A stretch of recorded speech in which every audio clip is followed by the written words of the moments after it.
Une émission bouleversante.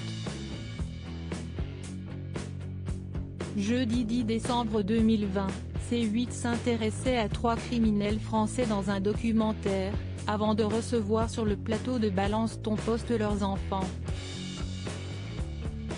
Ne souhaitant pas révéler son identité, celle qui a alors été surnommée Alix, a évoqué l'histoire de son père, Émile Louis, dit le boucher de Lyon. Chauffeur de car qui transporte des jeunes filles handicapées mentales, ce dernier a été considéré comme l'un des prédateurs sexuels et tueurs en série français parmi les plus dangereux du XXe siècle. Émue, la jeune femme a commencé, les victimes sont d'abord celles qui sont mortes. Elles sont mortes et vous voyez, on ne parle jamais d'elles. On parle toujours des tueurs, qu'on encense presque et ce sont d'abord elles les victimes, celles qui sont mortes, et celles qu'on ne connaîtra jamais parce qu'elles ont échappé à la médiatisation ou bien personne ne s'en est occupé. Elle-même agressée par son père, la jeune femme a expliqué avoir eu une enfance difficile, les mauvais traitements étaient constants, tant sur le plan psychologique, mais pour l'ensemble de la fratrie. C'était des brimades. Notre mère aussi en a beaucoup souffert. Si elle n'a pas étonné en apprenant les crimes de celui-ci, elle n'a jamais parlé. Depuis très jeune, je savais que ce n'était pas un être normal.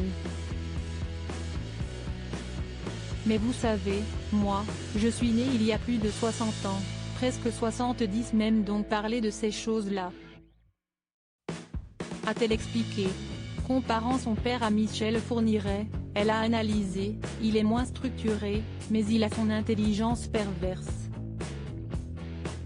À 10 ans, elle était témoin d'un crime commis par son père dans un bois. Elle s'est souvenue, je me souviens qu'un soir, nous avions pris en charge une jeune femme dont je n'avais pas vu le visage. C'était à Saint-Florentin, elle avait un foulard sur la tête comme ça se faisait dans les années 60 et donc il nous a dit, restez dans la voiture, je vais la raccompagner. Mes frères pleuraient, ils sont plus jeunes que moi. Pourtant, je ne suis pas très courageuse. Je suis descendue par un petit talus parce que je ne trouvais pas de chemin, et je l'ai trouvé. Attention, ce que tu as vu, ta mère peut subir le même sort sous le choc, la jeune femme a eu du mal à réaliser les choses. Elle a expliqué, pendant quelque temps, je me suis dit que ce n'était pas réel, et puis chose étonnante, Émile Louis qui ne faisait jamais rien à la maison, s'était bien chargé de mettre tout de suite ses vêtements dans la machine à laver. Et il m'a dit, attention, ce que tu as vu, ta mère peut subir le même sort. Le 20 octobre 2013, CST à l'âge de 79 ans qu'Émile Louis est mort de vieillesse à l'unité sécurisée de l'hôpital de Nancy, où il avait été transféré quelques jours plus tôt en raison de troubles neurologiques. Évoquant sa mort, la jeune femme a expliqué, « Moi, je suis soulagée, parce que je sais qu'il ne fera plus de mal à personne.